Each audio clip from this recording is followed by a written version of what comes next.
College Football Update with your host, Sean Spencer and Alex Loosemore. But look, let's go ahead and move on because this week I felt like was the week of the upsets. And this is a short show, so we're going to, just knock out a couple of these quickly. Since you're on here, we're going to go with the near upsets first. So there was a bunch. Obviously, we talked about your game. Mistor, I saw you in here. Florida State survives 31-29 against BC. I think this might be like the same question. Like, is this more of an indictment on Florida State, or did BC just play the best game because it was September 11th? Is that going to me? Yeah, anybody? I was also wondering who that was going to. I'll take it.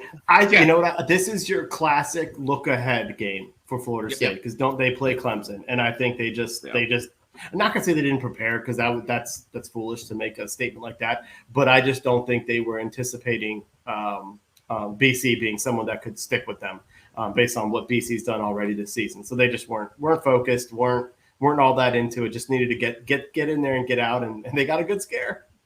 Yeah. Yes. Yeah. I mean, the big thing too to look at is when you've got these teams like Florida State, like these teams at the top of the college football world right now, and you've got a team like Boston College who might be playing for a bowl game, but probably not. Same thing I said about Bowling Green against us. They're going to give you everything they have. Yep. Because if you even keep it close, like we're talking about them right now, you keep it close against these top tier teams, you're going to get mentioned, you're going to get recognized. There might be recruits at the game for Florida State, and it might be like, oh, hey, like, okay, they played well too. I might get playing time there. Like there's all sorts of things where I'm always kind of worried, especially like Will said, when there's that big game the next week and you play one of these lower tier teams. That's why there's that coin term, the trap game, because this was absolutely a trap game. BC gave them everything they had, and it was almost enough. Yeah, it was. It came one penalty late from even giving them that opportunity. Shout out to their BC's quarterback, Castleman, gave them the best opportunity to get over 100 in the air and 100 on the ground. Definitely balled out. And so shout out to them. Both those teams seemingly have a quarterback. Let's move on. Alex, I'll come to you, to a team that doesn't have a quarterback, apparently. Who had all three play this year. Alabama almost got super shocked by South Florida. I think they held them to like 3 points early in the game. I have never seen Alabama look this awful at quarterback. And I like Jalen Milroe. I mean, at least he got you 5 touchdowns in that one game. But Simpson, these guys are, come on. Like, what's going on in Alabama? Yeah. I mean, I don't think any of these guys are the kind of quarterback Alabama's looking for to reach where Alabama wants to go. None of these guys are quarterbacks that can get you even a conference championship in the SEC, let alone a national championship playoff appearance. To me, these are guys that can win you 7, 8, 9, maybe 10 games. But, I mean, Milroe, not Buchner. And since, I mean, we saw Buchner sparingly at Notre Dame last year. There's a reason they went after Sam Hartman as hard as they did, because Buchner is awful. He did not look good against a much inferior South Florida team. That was a very bad performance. But at the same time, it wasn't him. It wasn't all him, I should say. The offensive line didn't look good. The receivers didn't look good. It was a team brutal effort offensively. Defensively, I mean, anytime you hold a team to 3 points, especially when you're on the road, good on you. And especially with how bad the offense looked. So, I said this a couple weeks ago, and I still believe it. They're a quarterback away from being back in the national playoff picture. Yeah. We know what they have. We know what they have. And one other near. Go ahead. Do I get to chime in on that one? Yeah. Oh, yeah. Definitely. I know you were when you didn't say anything. I just kept going. So, they made the right decision this week to go back to Milroe. He's right now he's their most talented, and he's going to take over. I heard last week that somebody that I follow was basically saying at the end of the season, Simpson could be their guy. but he's not in September. And so it's not surprising that even though they were struggling, that when he came in, he didn't do enough to say, let's keep going with him. Right. But like you said, they're a quarterback away from being a big time contender. But also remember, this has happened to Alabama before. They've had some shaky quarterback play, and I think they even like it wasn't Mac Jones. Was it Coker? Did they have a guy named Coker a couple of years ago that all of a sudden played big and come in November, or like all of a sudden Saban has played quarterback carousel before, and they've still been able to do their thing. So it's September. Like no, but it's like you can say this does not look like a national championship contender, but you never know with Saban and what he can do. But also that's kind of the way college football is right now. It's wide open, and it's also okay for Alabama to only win 10 games and go 10-2, or and not be in the top 4. Like that's okay. Yeah, that's normal. Yeah. We've gotten so accustomed to it that if it doesn't happen, we think something's wrong with the world. Right. Like what's happening? What's going on? Yeah. And then we're so trained to believe one thing, and then we go to this next game, which I know, Will, you didn't see it because it was Pac-12 after dark, and it kept me up till about 3:00 in the morning. But Colorado survives double overtime with Colorado State. It's a rivalry game. Obviously, there was some words spoken before, so much so that Deion had to bring his mom to the locker room because, I ain't going to go down that road. But we talk about Alabama. I'm coming to you first, Will. We talk about Alabama and how we shouldn't necessarily be worried, about the talent and everything. But then you got this. You got Shedeur Sanders. You got 86 new players that Deion had transfer over there, and they are 3-0. They keep finding a way to win. Can we buy into that, or is it still September? I mean, I'm using that same argument. It's a yes and no. Like, can they find a way to win and be so much better than they were? Yes. But do I think they're going to beat Oregon? Do I think they're going to beat Southern Cal? No, I don't. I think they're going to have a really nice season, and going into what Colorado has been, which is versus what they're going to be at the end of this season is going to be night and day. Isn't even a good enough comparison. Like it's an incredible job that he's done, and it's so good for college football to see this, and it's so good for Deion and what the players, the inspiration, and everything behind it. But they can't be a serious national title contender. As great as their story is, it's going to be a great story. But I think they're going to top off at 8 to 9 wins, and that's a fantastic season. See, I've got the absolute ceiling at 8 personally, especially Travis Hunter's out the next 3 weeks after that shot. Yep. So, and I mean, the same thing I was saying with BC and Bowling Green and all that. You can throw to Colorado State here and double it because it's a rivalry game. It's a rivalry game. All the hype on Colorado, all the trash talk back and forth. You knew Colorado State was going to bring everything and then some.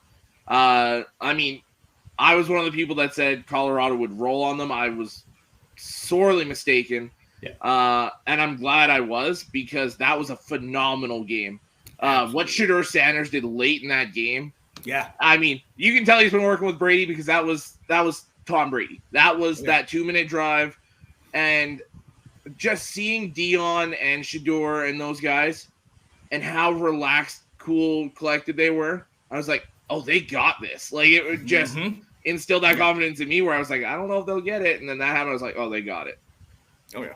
And that's one of the things that I thought was just so interesting. Like, I remember when the Colorado State got the punt at the 2-yard line, and I was like, okay, 98 yards. 98 yards. Only less than 2 minutes. Can he do this? Can he do? And as you start to see him, and he's hits one, hits two, gets a penalty, they bring him back. But it's that certain feel, and I don't want to sit there and say Tom Brady. I don't want to say Joe Montana-esque, but you had a feeling like the penalties aren't going to do anything but just help open up the field for him. He's going to get it down the field, and the way that it looked as he drove them down the field, and then still had to get. This guy, I'm so excited that these guys are playing up to the expectations that they have, and they're shocking everybody, because each week is a shocker. I totally agree. I don't think they can win these next 2 games without Hunter. because, shout out to Weaver. He's been trying to get in there. I mean, but Hunter is clearly their number one. So I think that's going to be interesting going in. But like you said, it's a great story. And once he gets some big boys on that D line, once he gets a solid running back and a running game, next couple of years, watch out for them.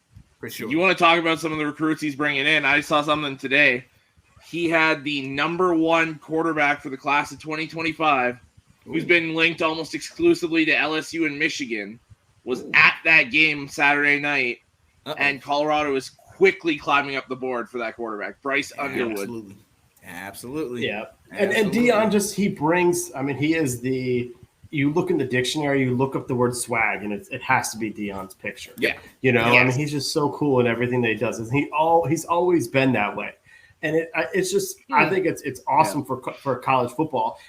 But like what this thing is, he's just bringing the recruits in. We also got to mention, Alex, you've said it, and then it was said, Sean, you posted something about Colorado on one of your pages where like the game is set up for him to have instant success. With the transfer portal, this can happen. If he were to be at somewhere else, he would not be getting the Travis Hunters to come join him. So it's set up for him to have quicker turnarounds. But it's still it's just good to have some more parity in college football. College football needs these types of stories because they're always going to have up and down programs, but they need stuff like this to just because people get sick of the same marquee schools. They do. Mm-hmm. They do. So real quick, those are near upsets. We want to go to a couple quick upsets since it's SEC. Obviously, Missouri kicks the longest field goal in SEC's history, 61 yards to shock and upset number 15 and last year's Big 12 champion, Kansas State. That's craziness. I mean, I'm excited. And Luther with Burden, I mean, he's been balling out since a year ago. Are they more on the same line, or is this just a really big game by Missouri? We see what they did against Georgia. Alex, I'll go to you. I mean, I think Missouri's a solid team. I don't they're middle of the pack in the SEC, but that's a solid team in most conferences. Mm-hmm. Mm-hmm.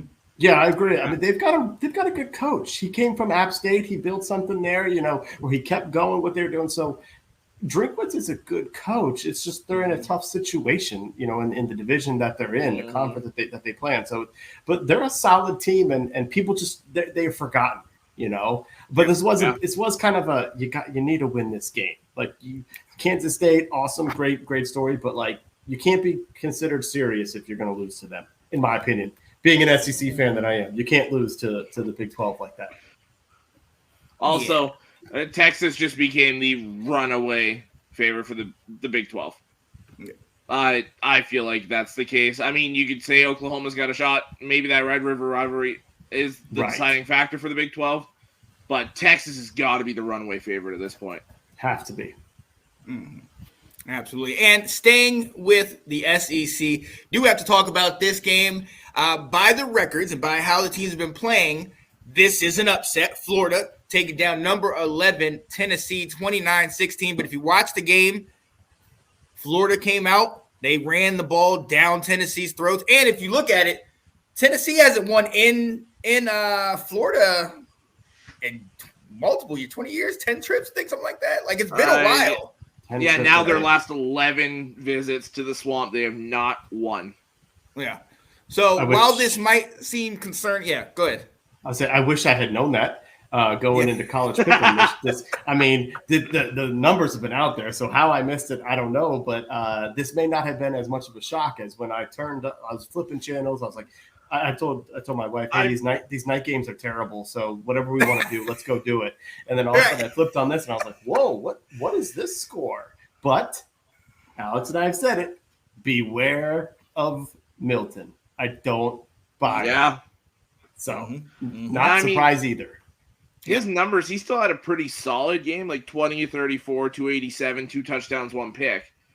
But he's not the guy that when you need him to win you a game, he's going to do it for you. He's the guy that when everything's going well, you'll be a very good team. But if it's got to be on his shoulders, you're in trouble. Mm-hmm. Yeah, basically. So, hey, Yeah. Shout out to Florida. And I will say this because all of us have had a great view of this guy, extensive look at this guy. Graham Mertz, he's playing good. Like he is. Look at the numbers. He is. Look at the numbers. I know you. I won't. Well, I'll tell them to you. Yeah, thank you. I got him right here. Come on. 19 to 24, only 5 incompletions. They're not asking him to do much. The 166 yards, 1 touchdown, no picks. Yeah. QBR 92. He's a game manager. He's getting it done. That's all he needs to be, though. Exactly. He's a solid game manager. Yeah, you had a two-headed monster in the backfield where you had who was it, ETN, and then I think it was Johnson. Did they both get over 100? If I'm not mistaken, because they were balling out. Let's see here. No. So Johnson got the touchdown, but he was their short yardage back. He only had 12 carries, 23 yards, and a touchdown. Okay. But ETN, 23 carries, 1 touchdown, 172 yards. Yeah, he himself. Monster game. Yeah. Yeah. So wow. And I like that they're bringing that run game back because that does make Mertz look a little bit better. And that defense showed up. But I do think the jury's out on Milton. I mean, just as quickly as we say about all these other quarterbacks that have transferred and gone to other schools and it's led to success, Milton doesn't show me anything more than he showed me in those couple starts in Michigan. Like he doesn't impress me that much. Right.